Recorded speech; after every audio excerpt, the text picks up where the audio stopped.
बुधवार की ये गणेश कथा सुनते ही जीवन से दुख कष्ट ऐसे गायब होते हैं जैसे कभी थे ही नहीं। दर्शक बंधु, जीवन में सबसे बड़ा दुख क्या होता है? पैसे की कमी, रिश्तों की कमी, अवसरों की कमी? नहीं, सबसे बड़ा दुख तब होता है जब इंसान बहुत मेहनत करता है पर फल नहीं मिलता, जब घर में बरकत आते आते रुक जाती है, जब छोटी छोटी बातें भी भारी परेशानी बन जाती हैं और जब मन इतना थक जाता है कि समझ ही नहीं आता कि आखिर गलती कहाँ हो रही है। लेकिन हमारे सनातन धर्म में हर समस्या का एक दिव्य उपाय बताया गया है और बुधवार का दिन, भगवान गणेश का दिन वही दिन है जिसे अगर हम सही भाव से निभा लें तो जीवन की हर रुकावट अपने आप मिटने लगती है। कहते हैं जिस घर में गणेश कथाओं की गूंज होती है उस घर से दुर्भाग्य की परछाई भी दूर भाग जाती है, क्योंकि गणेश जी केवल विघ्नों को हरने वाले देव ही नहीं, वे बुद्धि देते हैं, समझ देते हैं, सही राह दिखाते हैं और मन का बोझ हल्का कर देते हैं। जो मनुष्य बुधवार के दिन उनकी ये पावन कथा सुन लेता है, उसके जीवन से रुकावटें ऐसे हटती हैं जैसे सूरज उगते ही अंधेरा भाग जाता है। आज जो कथा हम आपको सुनाने वाले हैं वो केवल एक कहानी नहीं, ये एक अनुभव है, एक संदेश है, एक चेतावनी भी है और एक आशीर्वाद भी। ये कथा बता देगी कि कैसे एक छोटी सी चूक इंसान को कंगाल बना सकती है और कैसे गणेश जी की कृपा उसे वापस राजा बना सकती है।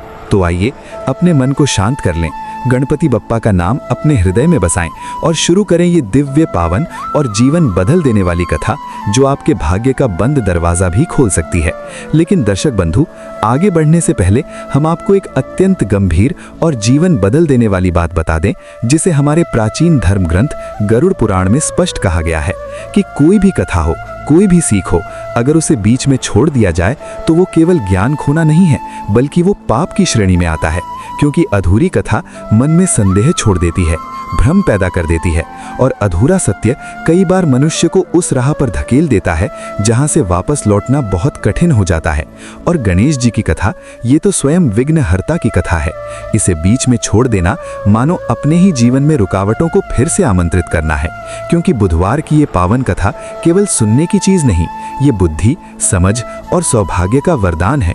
इसलिए हम आपसे विनम्र निवेदन करते हैं कि आज की ये गणेश कथा अंत तक अवश्य सुने, क्योंकि हो सकता है कथन का कोई एक शब्द, किसी प्रसंग की छोटी सी सीख आपकी किस्मत की दिशा पलट दे। हो सकता है ये कथा आपके जीवन से वो रुकावटें दूर कर दे जिनसे आप वर्षों से जूझ रहे हैं, और हो सकता है गणेश जी की ये कृपा आपके मन को उस अंधकार से निकाल दे जिसमें अनजाने में आप भी फंस चुके हों। और दर्शक बंधु, अगर आप सच्चे सनातनी हैं तो ये आपका धर्म भी है कि ऐसे दिव्य संदेशों को सिर्फ अपने तक सीमित ना रखें, बल्कि अधिक से अधिक लोगों तक पहुंचाएं। इसलिए इस वीडियो को लाइक करें, परिवार और मित्रों तक पहुंचाएं और हमारे चैनल शाम भक्ति शॉर्ट्स को सब्सक्राइब करना ना भूलें, ताकि गणेश जी की पावन शिक्षाएं और सनातन धर्म का उजाला आपको निरंतर मिलता रहे। तो आइए श्रद्धा, विश्वास और मन की पूर्ण शांति के साथ इस बुधवार की दिव्य गणेश कथा की शुरुआत करते हैं। राजपुर नाम का एक छोटा सा कस्बा था। उसी कस्बे में मोहन नाम का एक सीधा साधा आदमी रहता था। मोहन का दिल साफ था, पर किस्मत जैसे उस पर कभी मेहरबान नहीं होती थी। उसके घर में हमेशा पैसों की कमी रहती थी। रोज कमाता, पर थोड़े पैसों में ही पूरा घर चलाना उसकी मजबूरी बन चुका था। घर की हालत ये थी कि कई बार रात को चूल्हा भी नहीं जलता था। पत्नी सरला भी अंदर से टूट चुकी थी, पर मोहन को साहस देने के लिए हर दिन मुस्कुराकर खड़ी रहती थी। मोहन मेहनती था, पर उसके काम में हमेशा कोई न कोई रुकावट आ जाती थी। एक दिन काम मिलता, दूसरे दिन बंद। जिस दुकान पर काम करता वो अचानक घाटे में चली जाती। जहां मजदूरी करता वहां मशीन खराब हो जाती। लोग तक कहने लगे, मोहन तुम्हारे हाथ में कोई अशुभ छाया है, जहां जाते हो वहीं नुकसान हो जाता है। मोहन ये सब सुनकर चुप रहता, लेकिन अंदर से टूट चुका था। एक दिन शाम के समय वो गांव के बाहर वाले पुराने शिव गणेश मंदिर की सीढ़ियों पर बैठा था। मन में बहुत भारी दुख था, आंखों में आंसू थे। अचानक मंदिर के पुजारी आचार्य हरिदास जी आए और बोले, मोहन बेटा, तुम कई दिनों से परेशान दिख रहे हो, मन का बोझ हल्का कर दो, क्या बात है? मोहन कांपती आवाज में बोला, आचार्य जी, मैं बेहद थक चुका हूँ। मेहनत भी करता हूँ, पूजा भी करता हूँ, गलत काम भी नहीं करता, फिर भी मेरे घर में गरीबी और दुख का अंधेरा क्यों छाया हुआ है? मेरी किस्मत क्यों नहीं बदलती? आचार्य जी मोहन के पास बैठ गए और धीमी आवाज में बोले, बेटा, किस्मत तब बदलती है जब इंसान की सोच और उसके कर्म दोनों एक सही दिशा में चलने लगते हैं, और ये दिशा देता है कोई एक शुभ क्षण, एक सही उपाय। अगर तुम सचमुच बदलाव चाहते हो तो मैं तुम्हें एक बहुत सरल उपाय बताता हूँ, जो स्वयं गणेश जी का वरदान माना गया है। मोहन की आंखें उठी। उपाय? कौन सा उपाय आचार्य जी? आचार्य जी मुस्कुराए और बोले, बुधवार के दिन सूरज उगने से पहले गणेश जी के आगे एक छोटा दीप जलाकर मन में केवल एक ही प्रार्थना करना, हे विघ्नहर्ता गणेश जी, मेरे जीवन से गरीबी और बाधाओं को दूर करो। लेकिन याद रखना, दीप जलाते समय किसी से झगड़ा नहीं करना, मन में किसी के लिए बुरा नहीं सोचना और पूरे दिन किसी को दुख नहीं देना। बस ये 3 नियम मान लेना। मोहन ने आश्चर्य से पूछा, क्या सिर्फ इतना करने से मेरी किस्मत बदल जाएगी? आचार्य जी ने गहरी आवाज में कहा, बेटा, जब इंसान का मन शांत हो जाता है और वो समर्पण के साथ गणेश जी का स्मरण करता है, तब उसके जीवन से बाधाएं हटनी शुरू हो जाती हैं। तुम बुधवार से ये उपाय शुरू करो, 7 बुधवार तक दिल से करना और देखना कैसे दरवाजे खुद खुलने लगते हैं। मोहन के दिल में उम्मीद की एक छोटी सी लौ झल उठी। वो पहली बार इतने भरोसे के साथ मुस्कुराया। उसके अंदर एक हल्की सी रोशनी उतरी। अगर गणेश जी की कृपा से मेरा जीवन बदल सकता है तो मैं हर बुधवार ये उपाय जरूर करूंगा। उस रात मोहन बहुत समय बाद चैन से सोया। उसे नहीं पता था कि अगले बुधवार से उसकी किस्मत सच में बदलने वाली है। जो मोहन आज तक टूट चुका था, वही मोहन अब एक नई शुरुआत करने जा रहा था। अगला बुधवार आया तो मोहन बहुत सुबह उठ गया। आसमान हल्का नीला था, ठंडी हवा धीमे धीमे चल रही थी और पूरे कस्बे में एक अजीब सी शांति थी। मोहन ने कभी इतने सवेरे खुद को तैयार नहीं किया था, लेकिन आज उसके मन में एक नई उम्मीद थी। वो धीरे धीरे मंदिर की ओर चला। रास्ते में कोई शोर नहीं था, सिर्फ उसके कदमों की हल्की आवाज सुनाई दे रही थी। उसके हाथ में एक छोटा सा मिट्टी का दीपक था, जिसे वो बहुत संभाल कर ले जा रहा था, मानो वही उसकी पूरी किस्मत को बदलने वाला हो। मंदिर पहुंचकर मोहन ने देखा कि उस समय मंदिर पूरा खाली था। सिर्फ दीवारों पर लटकते पीले दीपक हल्की रोशनी फैला रहे थे। गणेश जी की मूर्ति के सामने खड़े होकर मोहन के दिल में एक अजीब सा कंपन हुआ, जैसे कोई अदृश्य शक्ति उसे अपने पास खींच रही हो। उसने कांपते हाथों से दीप जलाया, गणेश जी की मूर्ति के सामने रखा और आंखें बंद कर लीं। पहली बार उसके मन में कोई लालच, कोई डर, कोई शिकायत नहीं थी। बस एक ही प्रार्थना थी, हे गणेश जी, मेरा जीवन बहुत अंधेरे में है। मेरे घर की गरीबी, मेरी रोज की परेशानियां सब आपकी शरण में लाया हूँ। अगर मेरी मेहनत में कोई कमी है, मेरे कर्म में कोई गलती है, तो मुझे रास्ता दिखाओ। मेरे घर से दुख और बाधाओं को दूर करो। जैसे ही उसने ये प्रार्थना की, उसे लगा मानो पूरे शरीर से कोई भारी बोझ उतर गया हो। उसकी सांसें हल्की हो गईं, उसका मन पहली बार शांत था। मोहन मंदिर से बाहर आया तो सूरज की पहली किरणें पहले से ज्यादा चमकीली लग रही थीं। उस दिन काम पर जाते समय उसके कदमों में एक हल्की मजबूती थी, लेकिन किस्मत का इम्तिहान यहीं से शुरू होने वाला था। जैसे ही वो अपनी काम वाली दुकान पर पहुंचा, मालिक ने साफ साफ कहा, मोहन, दुकान की हालत और खराब हो गई है, आज से मैं तुम्हें काम नहीं दे पाऊंगा। मोहन का दिल एक पल को बैठ गया। पहले ही बुधवार को काम छिन गया था, लेकिन अगले ही क्षण उसे आचार्य जी की बात याद आई, बुधवार को किसी से झगड़ा मत करना और मन में किसी के लिए बुरा नहीं सोचना। मोहन ने सिर झुकाकर कहा, ठीक है मालिक, आपकी दुकान फिर से अच्छी चले, बस यही दुआ है। दुकान से निकलते हुए मोहन की आंखों में थोड़ी नमी जरूर थी, लेकिन दिल में अजीब सी शांति थी। वो मन ही मन बोला, गणेश जी, अगर ये भी आपकी इच्छा है तो मैं इसे स्वीकार करूंगा। शायद कोई नया रास्ता खुलने वाला है। उस दिन पूरे कस्बे में मोहन के लिए कोई काम नहीं मिला। पूरा दिन घूमता रहा, लेकिन कहीं सफलता नहीं मिली। शाम होते होते सरला ने पूछा, आज भी कुछ काम मिला? मोहन ने मुस्कुराकर कहा, नहीं मिला, लेकिन आज जो हुआ उसने मुझे अंदर से मजबूत कर दिया है। मुझे लग रहा है कि अब कुछ अच्छा होने वाला है। सरला ने उसके हाथ पर हाथ रखा, हम साथ हैं मोहन, जो भी होगा अच्छा ही होगा। मोहन ने मुस्कुराकर कहा, अगला बुधवार बहुत महत्वपूर्ण होगा। तीसरे बुधवार से ही असली परिवर्तन शुरू होते हैं, ऐसा आचार्य जी ने बताया था। मोहन को नहीं पता था कि तीसरे बुधवार सच में उसकी किस्मत करवट बदलने वाली है। गणेश जी उसकी परीक्षा ले चुके थे, अब उसकी जिंदगी बदलने वाली थी। तीसरा बुधवार आया तो मोहन रात के 4 बजे ही जाग उठा। आज उसके मन में एक अजीब सी घबराहट भी थी और उम्मीद भी, जैसे कोई अनदेखी शक्ति उसे पुकार रही हो। वो जल्दी से स्नान करके मंदिर की ओर चला। रास्ता बिल्कुल शांत था, हवा ठंडी थी और आसमान में हल्की लालिमा फैल रही थी। मोहन जैसे जैसे मंदिर के करीब पहुंच रहा था, उसका दिल तेज होता जा रहा था। मंदिर पहुंचकर मोहन ने दीप जलाया और गणेश जी के सामने रखकर बोला, हे विघ्नहर्ता, अगर मेरी परीक्षा पूरी हो चुकी है तो आज मुझे कोई दिशा दिखा देना। मैं मेहनत करने के लिए तैयार हूँ, बस कोई रास्ता खोल दो। उसने आंखें बंद की और कुछ देर शांति से खड़ा रहा। तभी उसके कंधे पर किसी ने हल्का सा हाथ रखा।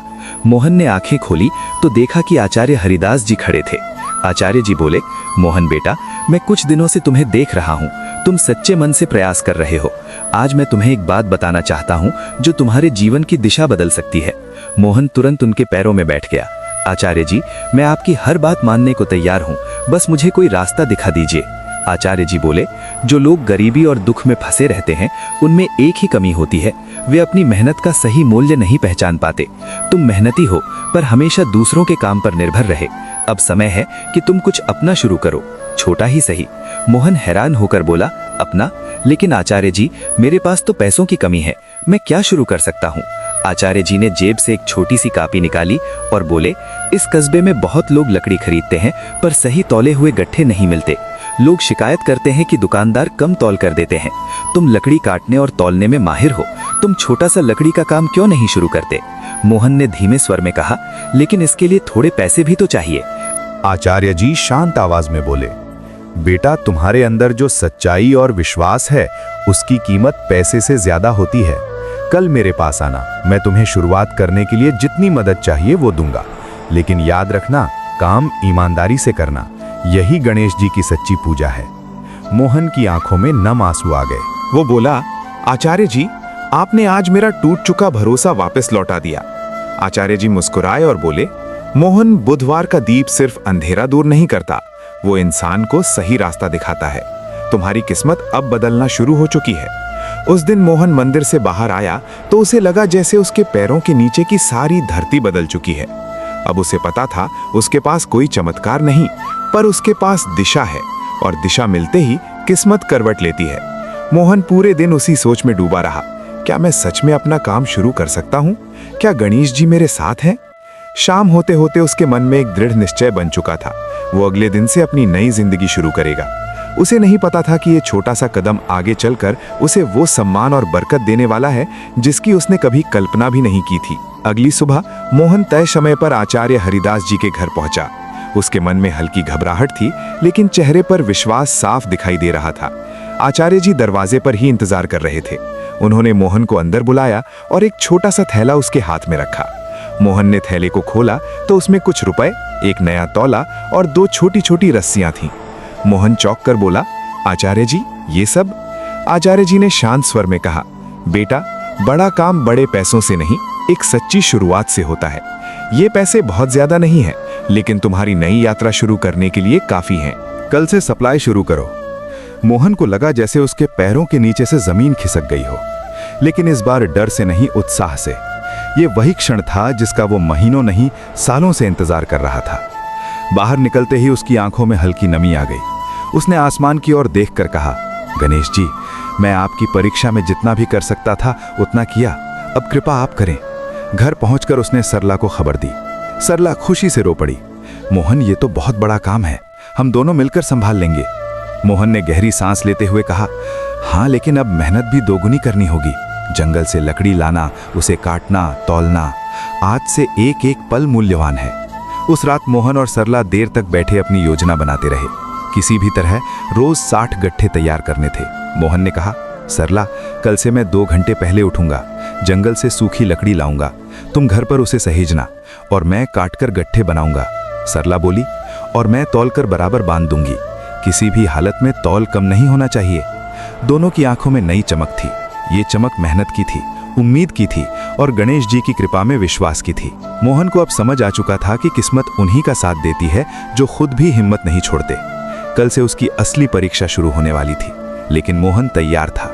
अगले ही दिन मोहन सुबह 4 बजे उठ गया। घर के बाहर अभी भी हल्की हल्की धुंध थी, हवा ठंडी थी, लेकिन मोहन के मन में जोश था। वो अपनी पुरानी कुल्हाड़ी लेकर जंगल की ओर निकल पड़ा। जंगल तक पहुंचते पहुंचते आसमान थोड़ा साफ हुआ और पक्षियों की आवाज आने लगी। लेकिन आज मोहन किसी भी चीज पर ध्यान नहीं दे रहा था। उसके दिमाग में सिर्फ एक ही बात थी, मुझे रोज 60 गट्ठे देने हैं, चाहे जितनी भी मेहनत करनी पड़े। उसने लकड़ी चुननी शुरू की, सिर्फ वही लकड़ी जो सूखी हो, सीधी हो और तौल में बराबर आए, क्योंकि वही उसकी पहचान बनने वाली थी। कुल्हाड़ी की आवाज जंगल में गूंज रही थी। मोहन बिना रुके लकड़ी काटता जा रहा था। हाथों में छाले पड़ गए थे, कलाई दर्द कर रही थी, लेकिन वो रुकने को तैयार नहीं था। दोपहर तक उसने एक बड़ी ढेरी लकड़ी इकट्ठी कर ली। लकड़ी को उठाकर घर पहुंचते पहुंचते उसकी सांस फूल रही थी, लेकिन जैसे ही उसने सरला की मुस्कान देखी, उसकी सारी थकान उतर गई। सरला ने तुरंत लकड़ी को छांटना शुरू किया। वो हर टुकड़े को बराबर लंबाई में रखती, फिर मोहन उसे काटकर बराबर करता, फिर सरला तौलकर गट्ठे बांधती। शाम तक 43 गट्ठे तैयार हो गए, लेकिन मोहन जानता था आज 60 पूरा करना ही होगा, क्योंकि सेठ गोकुलदास को कम तौल पसंद नहीं था। सरला बोली, मोहन, आज जितना हुआ है उतना ही दे आओ, बाकी कल पूरा कर लेना। मोहन ने उसकी आंखों में देखते हुए कहा, नहीं सरला, पहले दिन ही वादा तोड़ दिया तो आगे क्या होगा? मुझे चाहे रात तक काम करना पड़े, मैं 60 गट्ठे बनाऊंगा। इतना कहकर वो फिर जंगल चला गया। अंधेरा छा चुका था, लेकिन उसके हाथ रुक नहीं रहे थे। चांद की हल्की रोशनी उसके रास्ते का सहारा बन रही थी। आखिरकार रात के करीब 9 बजे वो घर लौटा। उसके कंधे भारी थे, कपड़े मिट्टी से भर गए थे और हाथ कांप रहे थे, लेकिन उसके चेहरे पर एक विजेता की चमक थी। सरला ने दौड़कर पानी दिया और बोली, मोहन, तुम इतनी देर तक अकेले जंगल में थे, अगर कुछ हो जाता तो? मोहन ने थके हुए स्वर में कहा, जब किस्मत बदलनी होती है तो डर पीछे रह जाता है। सरला और मोहन रात के अंधेरे में गट्ठे बांधने लगे। तौल बार बार किया जाता, क्योंकि मोहन चाहता था कम तौल कभी नहीं होगा। आखिरकार 60 गट्ठे तैयार हुए। दोनों हाथ जोड़कर गणेश जी की मूर्ति के सामने खड़े हो गए। मोहन बोला, हे गणेश जी, आज आपने मुझे इतना साहस दिया कि मैं अपनी हदें पार कर गया। अगर आप साथ रहे तो कोई दुख मेरे घर में टिक नहीं पाएगा। रात के सन्नाटे में दीपक हल्का हल्का जल रहा था और मोहन को महसूस हुआ कि उसकी मेहनत बेकार नहीं जाएगी। अगली सुबह वो पहली बड़ी सप्लाई लेकर सेठ गोकुलदास के गोदाम जाने वाला था। ये सप्लाई उसकी ईमानदारी और भविष्य दोनों की परीक्षा थी। सुबह होते ही मोहन तैयार हो गया। उसके सामने 60 गट्ठों का ढेर रखा था, पूरी तरह बराबर, सही तौल के साथ, बिल्कुल वैसा जैसा उसने वादा किया था। मोहन ने बैलगाड़ी वाले रामू को बुलाया और गट्ठे लादने में उसकी मदद करने लगा। रामू ने हैरानी से पूछा, मोहन भैया, ये इतने गट्ठे कहाँ भेजने हैं? इतनी बड़ी सप्लाई तो मैंने तुम्हारे हाथ से कभी नहीं देखी।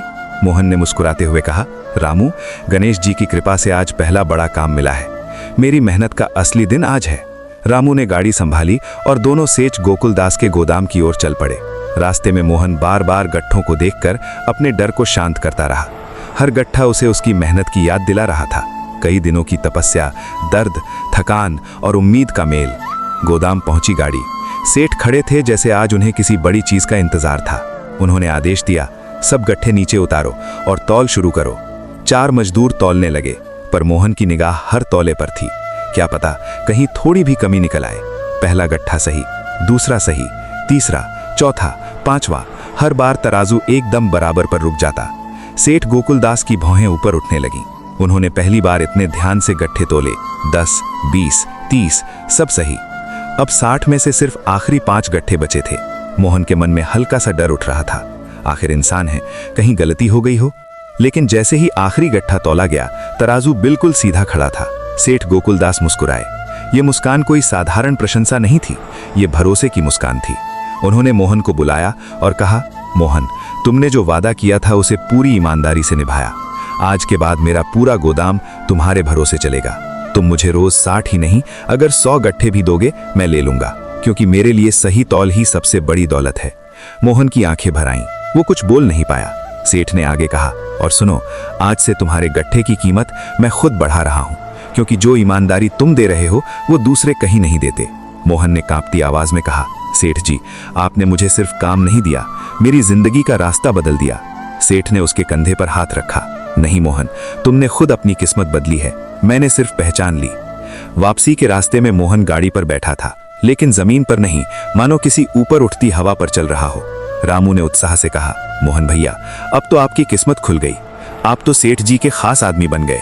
मोहन मुस्कुराया और धीरे से बोला, रामू, ये सब गणेश जी की कृपा है, मैं तो बस मेहनत कर रहा हूँ। घर पहुंचते ही सरला दौड़कर बाहर आई। वो मोहन की आंखों को देखकर ही समझ गई, आज कुछ बहुत अच्छा हुआ है। मोहन ने पूरी बात बताई। सरला की आंखें खुशी से भर आईं।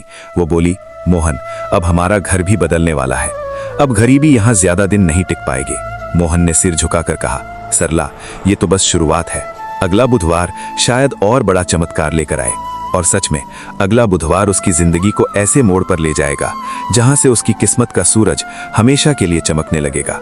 अगला बुधवार आया और इस बार मोहन के मन में सिर्फ श्रद्धा नहीं, गहरी कृतज्ञता भी थी। उसने स्नान किया, सादे कपड़े पहने और मंदिर की ओर चल पड़ा। आज उसका हर कदम हल्का था, जैसे भीतर कोई नया उजाला फैल चुका हो। मंदिर के बाहर पहुंचकर मोहन ने देखा कि आज वहां थोड़ी भीड़ थी। लोग आपस में बात कर रहे थे, कुछ दीपक जला रहे थे, लेकिन मोहन को लग रहा था जैसे पूरा माहौल उसे ही देख रहा हो। वो चुपचाप आगे बढ़ा, दीप जलाया और गणेश जी के सामने बैठकर बोला, हे विघ्नहर्ता, आपने मुझे इतना दिया है कि मेरी आंखों में आंसू आ जाएं, लेकिन मैं जानता हूं ये अंत नहीं, ये तो बस शुरुआत है। मेहनत मेरी होगी और दिशा आपकी। उसकी आंखें बंद ही थीं कि तभी पीछे से किसी ने आवाज दी, मोहन बेटा। आवाज जानी पहचानी थी। वो मुड़ा तो देखा आचार्य हरिदास जी खड़े मुस्कुरा रहे थे। मोहन तुरंत उनके पैरों में झुक गया। आचार्य जी, आपकी कृपा और गणेश जी के आशीर्वाद ने मेरी जिंदगी बदलनी शुरू कर दी है। आचार्य जी ने कहा, बेटा, तुम्हारी ईमानदारी और धैर्य ही असली चमत्कार है। पर आज मैं तुम्हें एक और महत्वपूर्ण बात बताने आया हूँ, जो आने वाले समय में तुम्हारी सफलता को और बड़ा बना देगी। मोहन ने उत्सुक होकर पूछा, क्या बात है आचार्य जी? आचार्य जी ने धीमे पर दृढ़ स्वर में कहा, मोहन, अब तुम्हें सिर्फ मेहनत नहीं करनी, मेहनत के साथ समझ भी लगानी है। अगला कदम यह है कि तुम अकेले नहीं रहोगे। तुम्हें 2-3 ऐसे लोग खोजने होंगे जो ईमानदार हों। काम बढ़ रहा है और जल्द ही इतना बढ़ेगा कि अकेला आदमी इसे संभाल नहीं पाएगा। मोहन को एक पल के लिए झटका लगा। उसे लगा जैसे कोई पहाड़ उसके सामने खड़ा कर दिया गया हो। वो बोला, लेकिन आचार्य जी, मैं किसी पर इतना भरोसा कैसे करूं? अगर कोई गलत तौल दे दिया तो? आचार्य जी मुस्कुराए, बेटा, भरोसा वहीं करो जहां तुम लोगों को सही दिशा दे सको। तुम ईमानदारी से काम करते हो, इसीलिए तुम्हारे साथ रहने वाले भी धीरे धीरे वैसे ही बनेंगे। और याद रखना, जो इंसान अकेला कमाता है वो सिर्फ घर चलाता है, पर जो दूसरों को भी कमाने का मौका देता है उसका घर नहीं, उसका भाग्य चलता है। मोहन को ये बात दिल तक उतर गई। वो बोला, ठीक है आचार्य जी, मैं कोशिश करूंगा। आचार्य जी ने उसके कंधे पर हाथ रखा, और एक बात और, आज शाम तुम्हारे घर एक बड़ा अवसर आने वाला है, उसे हल्के में मत लेना। वो गणेश जी का भेजा हुआ संकेत होगा। मोहन के मन में सवाल उठे, लेकिन आचार्य जी बिना कुछ और कहे चले गए। मोहन पूरे दिन सोचता रहा, शाम को ऐसा क्या होने वाला है? कैसा संकेत देगा गणेश जी? शाम ढलने लगी। मोहन घर के बाहर बैठा लकड़ी बांध रहा था। सरला भीतर चाय बना रही थी। तभी अचानक किसी ने दरवाजा खटखटाया। मोहन ने उठकर दरवाजा खोला और सामने वही बूढ़ा आदमी खड़ा था जिसे उसने दूसरे बुधवार को खाना खिलाया था। बूढ़ा मुस्कुरा रहा था, पर आज उसके कपड़े साफ थे, चेहरा चमक रहा था और हाथ में एक छोटी पोटली थी। बूढ़े ने कहा, मोहन बेटा, मैं तुम्हें ढूंढ रहा था। आज तुम्हारे लिए गणेश जी का प्रसाद लेकर आया हूँ। मोहन चौंक गया। बूढ़ा बोला, तुमने मुझे भूख में खाना दिया था और भगवान ने तुम्हारे लिए रास्ता खोल दिया। अब दूसरा रास्ता खोलने का समय है। उसने पोटली मोहन को थमा दी। मोहन ने खोला। अंदर कुछ सीधे सीधे औजार थे, लकड़ी काटने के छोटे छोटे साधन और एक अत्यंत मजबूत रस्सी का सेट। बूढ़ा बोला, ये औजार अब तुम्हारे काम आएंगे। जल्द ही तुम्हारा काम इतना बढ़ेगा कि तुम्हें हर दिन 2 गुनी लकड़ी चाहिए होगी। ये औजार तुम्हारी गति बढ़ाएंगे। मोहन की आंखें भर आईं। वो पूछना चाहता था, आप कौन हैं? लेकिन बूढ़ा मुस्कुराकर सिर्फ इतना बोला, जहां ईमान होता है वहां भगवान खुद रास्ता बनाते हैं। और वो धीरे धीरे अंधेरे में गायब हो गया। मोहन के हाथ कांप रहे थे। उसे समझ आ चुका था, आज गणेश जी ने सच में संकेत दिया है। ये सिर्फ औजार नहीं थे, ये उसकी सफलता की ओर बढ़ने की मंजिल थी। अगले दिन से मोहन का काम 2 गुनी तेजी से बढ़ने वाला था। और फिर उसकी जिंदगी एक ऐसे मोड़ पर जाएगी जहां गरीब मोहन अब मालिक मोहन कहलाएगा। अगली सुबह मोहन ने नए औजार हाथ में लिए और जैसे ही उन्हें छुआ, उसे एक अजीब सी ऊर्जा महसूस हुई, मानो किसी ने उसके अंदर नई ताकत भर दी हो। वो जल्दी तैयार हुआ और पहले से भी ज्यादा उत्साह के साथ जंगल की ओर चल पड़ा। जंगल में पहुंचकर उसने काम शुरू किया। नए औजार सच में चमत्कार जैसे थे। जहां पहले एक लकड़ी काटने में 5 मिनट लगते थे, अब वही काम 1-2 मिनट में हो रहा था। मोहन खुद हैरान था। वो बार बार मन में सोच रहा था, वो बूढ़ा आखिर था कौन? लेकिन फिर खुद को रोककर मुस्कुरा देता, शायद गणेश जी ने भेजा होगा। आज मोहन ने इतनी लकड़ी काटी कि उसके हाथों से दर्द की जगह आग निकल रही थी। कंधे दुख रहे थे, लेकिन उसके चेहरे पर वही चमक थी, मेहनत की, लगन की और ईमानदारी की रोशनी। घर पहुंचकर उसने सरला से कहा, सरला, आज मैंने अकेले इतने गट्ठे बनाए हैं कि मुझे खुद यकीन नहीं हो रहा। ये औजार सच में वरदान है। सरला बोली, मोहन, मैंने तुम्हें कभी इतना खुश नहीं देखा। लगता है गणेश जी तुम्हें अब रुकने नहीं देंगे। उधर कस्बे में भी एक नई चर्चा चल रही थी। मोहन की लकड़ी सबसे शुद्ध है, उसके गट्ठों में कमी नहीं होती। सेठ गोकुलदास ने भी उसे बड़ा काम दिया है। धीरे धीरे लोग मोहन के घर लकड़ी लेने आने लगे। कई बार तो सेठ की गाड़ी के साथ साथ 2-3 छोटे ग्राहक भी खड़े रहते। मोहन ने सोचा अब अकेले ये काम संभव नहीं रहेगा। आचार्य जी की बात याद आई, बेटा अब तुम्हें लोगों को साथ जोड़ना होगा। उसी शाम को मोहन ने 2 लोगों को काम पर रख लिया। रघु और बालू दोनों ईमानदार थे, गरीब थे और मेहनत से डरते नहीं थे। मोहन ने उन्हें सख्ती से कहा, देखो मेरे पास पैसा कम है, लेकिन मैं गलत तौल कभी बर्दाश्त नहीं करूंगा। अगर मेरे साथ काम करना है तो ईमानदारी सबसे पहले। दोनों ने तुरंत सहमति जताई। इसके बाद काम की रफ्तार बढ़ गई। 3 लोग मिलकर रोज 100 से भी ज्यादा गट्ठे तैयार करने लगे। मोहन के घर में पहली बार इतना सामान, इतनी हलचल और इतनी खुशहाली आई थी। एक शाम को सेठ गोकुलदास खुद मोहन के घर आ पहुंचे। मोहन और सरला चौंक गए। सेठ बोले, मोहन मैं तुम्हें एक बड़ी खबर देने आया हूं। तुम्हारी लकड़ी की मांग अब सिर्फ कस्बे में नहीं, पास के शहर में भी शुरू हो गई है। लोग पूछ रहे हैं जिस मोहन की ईमानदारी की चर्चा हो रही है उससे लकड़ी कब मिलेगी। मोहन के हाथ से रस्सी छूटते छूटते बची।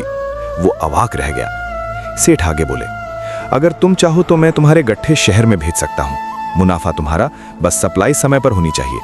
मोहन की सांसें रुक गईं। उसे लगा जैसे उसका सीना गर्व से भर गया हो। वो बोला, सेठ जी मैं समय पर काम करूंगा, एक भी दिन देर नहीं होगी। सेठ मुस्कुराए, मुझे पता है मोहन, तुम अब सिर्फ एक मजदूर नहीं, एक उद्यमी बन चुके हो। मोहन के कानों में उद्यमी शब्द गूंजता रहा। पूरा जीवन उसने सिर्फ दूसरों के नीचे काम किया था। आज पहली बार किसी ने उसे मालिक कहा था। रात को मोहन देर तक सो नहीं पाया। वो सोच रहा था, क्या वास्तव में मैं मालिक बन रहा हूं? क्या मेरा नाम अब ईमानदारी की मिसाल बनेगा? उसने दीपक जलाया और धीरे से कहा, हे गणेश जी, अगर ये रास्ता आपने दिखाया है तो मैं अपनी आखिरी सांस तक मेहनत करूंगा। उस रात आकाश में चांद थोड़ा और चमकीला लग रहा था, जैसे वो भी मोहन की नई उड़ान का शुभ संकेत दे रहा हो। अगले कुछ दिनों में मोहन के काम की रफ्तार और भी बढ़ गई। अब उसका छोटा सा आंगन लकड़ी के गट्ठों से भरने लगा था। रघु और बालू सुबह सुबह आ जाते।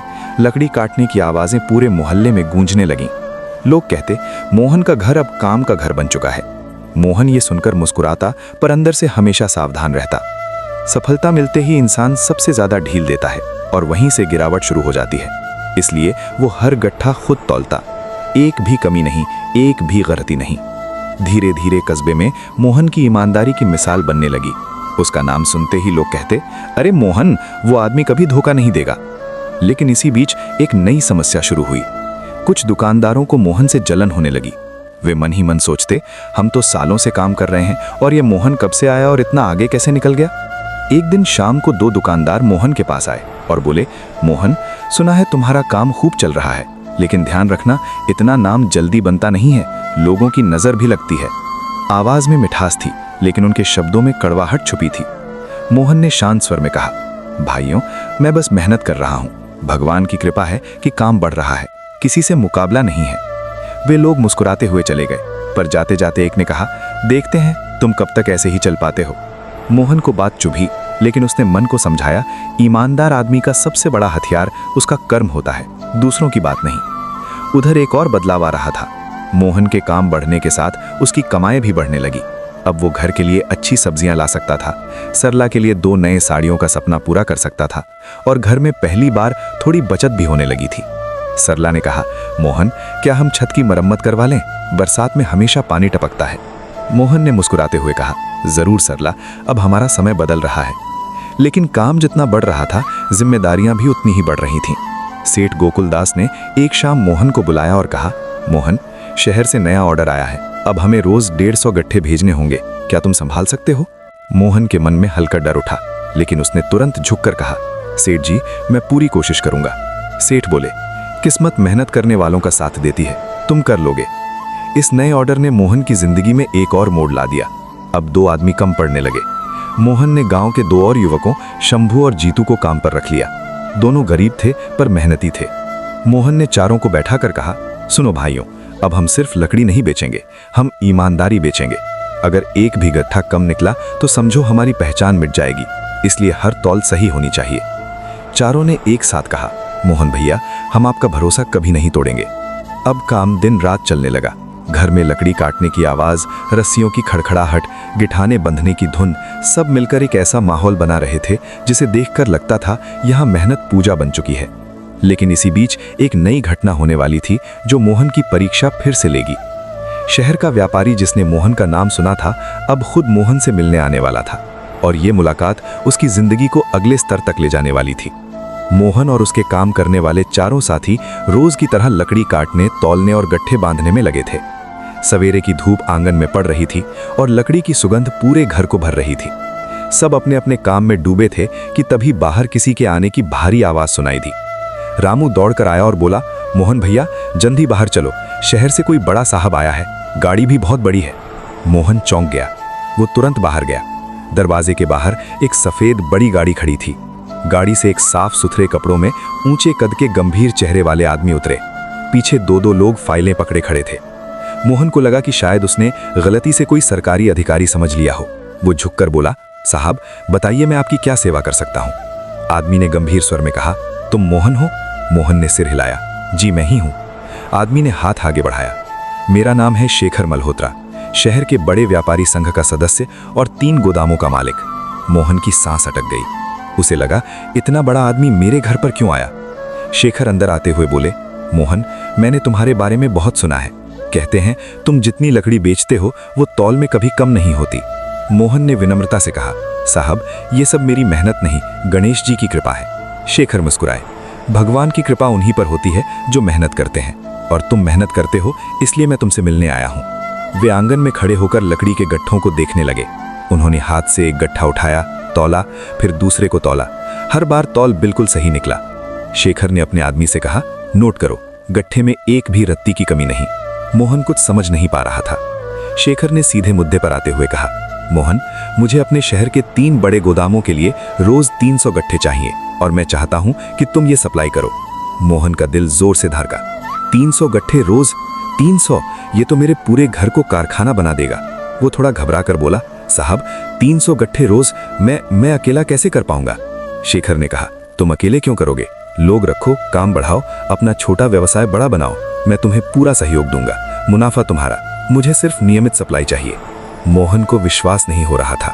उसके कमरे की दीवारें, लकड़ी का ढेर और उसकी पुरानी कुल्हाड़ी सब उसे याद दिला रही थीं कि वो कुछ महीने पहले तक एक साधारण मजदूर था और आज इतना बड़ा व्यापारी उसके घर खड़ा उसके काम की तारीफ कर रहा था। मोहन धीमे स्वर में बोला, साहब मैं गलत तौल नहीं करूंगा, लेकिन समय पर सप्लाई देने की पूरी कोशिश करूंगा। शेखर ने उसके कंधे पर हाथ रखा। यही ईमानदारी तुम्हें यहां तक लाई है मोहन। मैं तुम्हें 1 हफ्ते का समय देता हूं, सोचो, योजना बनाओ और हाँ कहो। ये कहकर वे अपनी गाड़ी में बैठे और चले गए। मोहन वहीं खड़ा रह गया, जैसे जमीन हिल गई हो। सरला दौड़कर बाहर आई। मोहन वे कौन थे, क्या कहा उन्होंने? मोहन ने भारी आवाज में कहा, सरला वे मुझे रोज 300 गट्ठे का काम देना चाहते हैं। सरला चौंक गई। 300? ये तो बहुत बड़ा काम है मोहन। मोहन जमीन पर बैठ गया। उसके हाथ कांप रहे थे। उसकी आंखों से खुशी और डर दोनों उतर रहे थे। वो बोला, सरला ये मौका भी चमत्कार है और परीक्षा भी। अगर मैंने ये काम संभाल लिया तो हमारा घर सच में हमेशा के लिए बदल जाएगा। सरला ने उसके हाथ पर हाथ रखा। मोहन तुम करोगे, तुम्हारी मेहनत, तुम्हारी ईमानदारी और गणेश जी की कृपा, 3 चीजें मिल जाएं तो कोई रोक नहीं सकता। मोहन ने गहरी सांस ली। उसने आकाश की ओर देखा और कहा, हे गणेश जी, अब असली कसौटी शुरू होने वाली है। मुझे शक्ति देना, मैं पीछे नहीं हटूंगा। अगले दिन सुबह मोहन को बड़ा फैसला लेना था। क्या वो इतना बड़ा काम स्वीकार करेगा या डर कर पीछे हट जाएगा? और यही फैसला उसकी किस्मत को नई दिशा देने वाला था। उस रात मोहन लगभग सो ही नहीं पाया।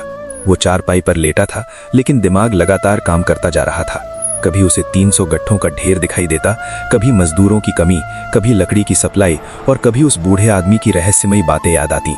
सरला ने धीरे से पूछा, सो क्यों नहीं रहे हो मोहन? मोहन बोला, सरला आज जितना बड़ा मौका मिला है उतनी ही बड़ी जिम्मेदारी भी आई है। अगर मैं ये काम संभाल लिया तो हमारा भविष्य बदल जाएगा, पर अगर नहीं कर पाया तो सब हाथ से निकल सकता है। सरला ने उसके हाथ पर हाथ रखा।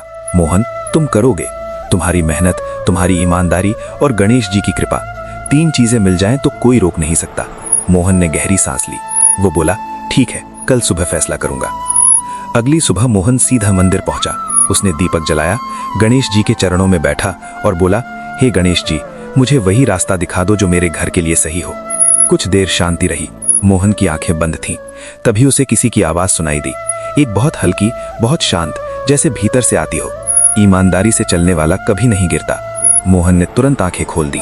मंदिर में कोई नहीं था, लेकिन उसके भीतर का डर गायब हो चुका था। वो उठकर बोला, मैं ये काम करूंगा। उस दिन मोहन ने अपनी टीम रघु, बालू, शंभू और जीतू को बुलाया। चारों उसके सामने खड़े थे। मोहन ने कहा, सुनो भाइयों, हमें एक बहुत बड़ा काम मिला है, रोज 300 गट्ठे। क्या तुम सब मेरे साथ हो? रघु ने तुरंत कहा, मोहन भैया, आपने हमें काम दिया, आज आपका साथ छोड़ दें ये कैसे हो सकता है? बालू ने कहा, हम रात तक काम करेंगे पर आपका भरोसा नहीं टूटने देंगे। शंभू बोला, आपके साथ रहकर हमने सीखा है ईमानदारी क्या होती है। जीतू बोला, अगर आप नहीं डरते तो हम क्यों डरें? मोहन की आंखें भर आईं। उसे लगा जैसे गणेश जी ने सिर्फ मौका नहीं, सही लोग भी दिए हैं। उसने योजना बनानी शुरू की। सुबह लकड़ी काटना, दोपहर में तौलना, शाम तक गट्ठे बांधना और रात को अगले दिन की तैयारी। घर का आंगन अब छोटा पड़ने लगा तो मोहन ने पास में एक खाली जगह किराए पर ले ली। धीरे धीरे पांचों की मेहनत मिलकर गट्ठों का पहाड़ तैयार करने लगी। शाम को मोहन शहर के व्यापारी शेखर मल्होत्रा को मिलने गया। बोले, तो मोहन, सोच लिया? मोहन ने दृढ़ स्वर में कहा, हाँ साहब, मैं ये काम करूंगा, रोज 300 गट्ठे, एक भी कम नहीं। शेखर मुस्कुराए, शाबाश मोहन, मैंने कहा था तुम में वो आग है जो किसी दिन तुम्हें बहुत ऊंचा ले जाएगी। उन्होंने एक बड़ा कॉन्ट्रैक्ट मोहन के हाथ में रखा। कागज पर मोहन का नाम लिखा था। मोहन इसे देखकर कांप गया। मोहन, लकड़ी सप्लायर, मुख्य आपूर्ति। उसने कभी सोचा भी नहीं था कि उसका नाम किसी कागज पर इतना सम्मान से लिखा जाएगा। कॉन्ट्रैक्ट के बाद शेखर बोले, मोहन, अब तुम सिर्फ एक मजदूर नहीं, एक व्यवसाय बन चुके हो। मोहन लकड़ी सप्लायर, मुख्य आपूर्ति। उसने कभी सोचा भी नहीं था कि उसका नाम किसी कागज पर इतना सम्मान से लिखा जाएगा। कॉन्ट्रैक्ट के बाद शेखर बोले, मोहन, अब तुम सिर्फ एक मजदूर नहीं, एक व्यवसाय बन चुके हो, और याद रखना, व्यवसाय ईमानदारी पर ही चलता है। मोहन ने सिर झुकाकर कहा, साहब, अभी तक जो भी पाया है वो ईमान से ही पाया है, आगे भी ऐसा ही रहूंगा। घर लौटते हुए मोहन ने आकाश की ओर देखा। हवा हल्की थी, लेकिन दिल पर भारी बोझ उतर चुका था। उसने धीरे से कहा, गणेश जी, मैं तैयार हूं। आज पहली बार मोहन को लगा कि वो अपने जीवन के सबसे बड़े मुकाम की ओर कदम बढ़ा चुका है। लेकिन आगे की राह आसान नहीं थी, क्योंकि अगली घटना उसकी ईमानदारी की सबसे कठिन परीक्षा लेने वाली थी। मोहन और उसकी पूरी टीम अगले दिनों में ऐसे जुट गई जैसे किसी युद्ध की तैयारी हो। सुबह कड़क ठंड में भी लकड़ी काटने की आवाज गूंजती रहती। दोपहर तक गट्ठों का ढेर लग जाता। शाम होते होते मजदूरों की थकान चेहरे पर दिखती, लेकिन उनके दिलों में एक ही चमक थी, हम मोहन भैया का काम समय पर पूरा करेंगे। मोहन अब सिर्फ मालिक नहीं था, वो हर मजदूर के साथ खड़ा रहने वाला साथी भी था। वो खुद लकड़ी उठाता, खुद तौलता, खुद गट्ठे कसकर बांधता। उसके लिए सफलता का अर्थ सिर्फ पैसे नहीं थे, बल्कि ईमानदारी और भरोसे का मान रखना था। लेकिन असली परीक्षा अभी बाकी थी। एक दिन अचानक माल की गाड़ी शहर जाने से पहले ही खराब हो गई। शाम के 5 बज चुके थे। सप्लाई देर से पहुंचती तो व्यापारी नाराज हो जाता और मोहन का बना बनाया भरोसा टूट जाता। रघु ने घबरा कर कहा, मोहन भैया, आज गाड़ी नहीं पहुंची तो काम हाथ से निकल जाएगा। मोहन ने गहरी सांस ली और बोला, डरने का समय नहीं है, हम खुद लेकर चलेंगे। सब चौंक गए। इतना भारी माल, इतनी दूरी, रात में रास्ता भी सुनसान रहता है। मोहन ने शांत आवाज में कहा, ईमानदारी पर चलने वाला इंसान कभी डर कर पीछे नहीं हटता। वो और उसके साथी कंधों पर गट्ठे रखकर पैदल शहर की ओर चल पड़े। अंधेरा गिर चुका था, लेकिन पांचों की आंखों में रोशनी थी। कदम थक रहे थे, लेकिन हिम्मत नहीं। रास्ते में मोहन बोला, भाइयों, आज हम सिर्फ गट्ठे नहीं उठा रहे, आज हम अपनी पहचान उठा रहे हैं। रघु बोला, मोहन भैया, आप आगे चलिए, हम पीछे नहीं हटेंगे। रात के 10 बज चुके थे जब मोहन और उसका दल शहर के गोदाम पहुंचा। व्यापारी शेखर मल्होत्रा चौंक गए। अरे, गाड़ी खराब थी, फिर भी तुम पहुंचे कैसे?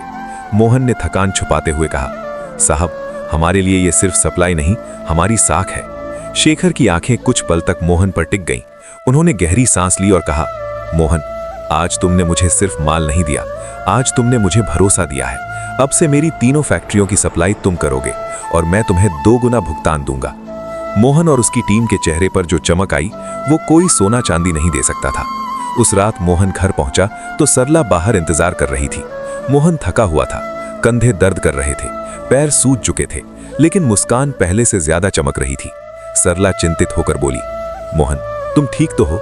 इतनी देर क्यों लगा दी? मोहन धीरे से बोला, सरला, आज हमने जीत हासिल की है।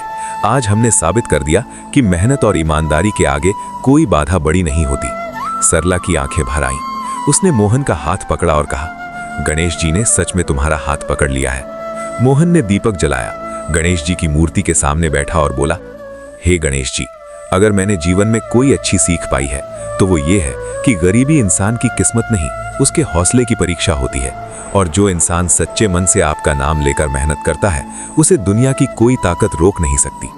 आज का मोहन अब वही गरीब मजदूर नहीं था, वो एक सफल व्यवसायी बन चुका था। उसका नाम पूरे कस्बे और शहर में ईमानदारी की मिसाल बन चुका था। लकड़ी बेचने वाला मोहन अब लोगों को ये सिखाता था, पैसा बाद में आता है, पहले इंसान का भरोसा कमाना पड़ता है।